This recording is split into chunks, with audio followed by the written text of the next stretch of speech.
Hello everyone, কেমন আছো তোমরা? আবারও তোমাদের কাছে নতুন একটি রেসিপি নিয়ে হাজির হয়েছে। তোমাদের সাথে মিষ্টি মিষ্টি কথা বলবো বলে একটা মিষ্টি প্রিপারেশন আজ তৈরি করে দেখাবো তোমাদের কাছে। আজ বানাবো ক্ষীর দিয়ে সিমুইয়ের পায়েস। চলো দেখিয়ে দিই কেমন করে বানাচ্ছি আমি। কড়াইয়ের মধ্যে দিয়ে দিয়েছি 2 টেবিলস্পুন ঘি। ভালো করে ঘিটা গরম করে ড্রাই ফ্রুটস গুলো আমি একটু নাড়াচাড়া করে নামিয়ে দেবো। এখানে ড্রাই ফ্রুটস দিয়েছি, কাজু দিয়েছি, কাঠবাদাম দিয়েছি কিশমিশ। একটু হালকা করে ভেজে একটা প্লেটে নামিয়ে রাখবো। এরপর আর একটু পরিমাণে ঘি দিয়ে সিমুইগুলো, দেখো আমি এখানে 100 গ্রাম সিমুই নিয়েছি, সেটা ভালো করে ভেজে নেবো। আর ভাজাটা যে ভাজবো একটু বাদামি বর্ণের হলে তবে এটা একটা পাত্রে নামিয়ে রাখবো। দেখো আমার ভাজাও হয়ে গেছে, এবার এর কালারটা দেখো একটু বাদামি বাদামি হয়ে এসেছে।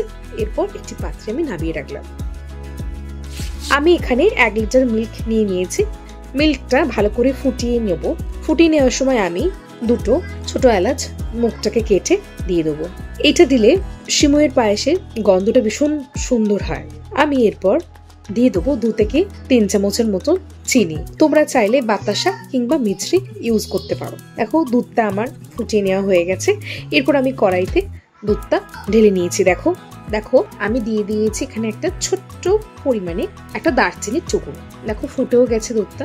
অল্প পরিমাণে একটু নুন দেব, হচ্ছে বেশ কিছুটা পরিমাণে খোয়া। তোমরা এখানে কনডেন্স মিল্ক ইউজ করতে পারো, আমি এখানে খোয়া ইউজ করেছি। এরপর দিয়ে দেবো ভেজে রাখা আমি সিমুইগুলো। দেখো এখানে সিমুই অ্যাড করে দিলাম। এরপর 10 থেকে 12 মিনিট ভালো করে ফুটিয়ে আমি নামিয়ে নেব। দেখো হয়ে এসেছে, আমার সিমুইটাও হয়ে এসেছে। এরপর আমি গ্যাসের ফ্লেমটা অফ করে দেবো। এরপর ছড়িয়ে দেবো কিছুটা পরিমাণ ড্রাই ফ্রুটস। দেখো আমার ড্রাই ফ্রুটস কোনো ভাজা ছিল, ছড়িয়ে দিয়েছি। আজকের প্রিপারেশন আমার রেডি হয়ে গেছে, ক্ষীরের সিমুইয়ের পায়েস। তাহলে তোমরাও চটপট বানিয়ে ফেলো আর আমাকে কমেন্ট করে জানাতে ভুলো না।